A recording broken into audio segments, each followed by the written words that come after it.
వన్యప్రాణులు జంతువులను వేటాడితే కఠిన చర్యలు తప్పవని వరంగల్ జిల్లా నర్సంపేట ఫారెస్ట్ అధికారి రవికిరణ్ హెచ్చరించారు. నియోజకవర్గంలోని ఖానాపూర్ మండలం పాకాల అభయారణ్యంలో వన్యప్రాణులను వేటాడి గుట్టుచప్పుడు కాకుండా జంతు మాంసం విక్రయిస్తున్న 6 మీద కేసు నమోదు చేశారు. వన్యప్రాణులకు ఉచ్చులు ఏర్పాటు చేసి జంతు మాంసం విక్రయించడం నేరంగా పరిగణిస్తామని రవికిరణ్ తెలియజేశారు. తారీఖు మార్చి రోజు ఉదయం 7:30 గంటల సమయానికి బస్సును ఆటో ఢీకొనింది. ఆటో ఢీకొనడంతో ఆటోలోకి వెళ్ళి రక్తపు సంచులు ఒక చౌసింగ్ డెడ్ బాడీ బయటపడ్డాము. అక్కడ బస్ కండక్టర్ గమనించారు. వెంటనే ఆటో ఉన్న దుండగులు రక్తపు సంచులో ఉన్న మాంసాన్ని ఆటోలో వేసుకొని వెళ్ళిపోయారు.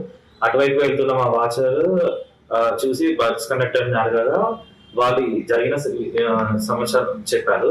వెంటనే వాచర్ మాకు ఇన్ఫార్మ్ చేయగా మేము సంఘటన స్థలంకి వెళ్ళి ఆ చౌసింగ్ డెడ్ బాడీని స్వాధీనపరుచుకున్నాము. తర్వాత మేము ఎవరికైనా ఈ యాక్సిడెంట్ వల్ల గాయాలు జరిగినాయని ఎంక్వైరీ చేయగా నర్సంపేట ప్రభుత్వ హాస్పిటల్లో ఒక వ్యక్తి అడ్మిట్ అయినట్టు మాకు సమాచారం అందింది.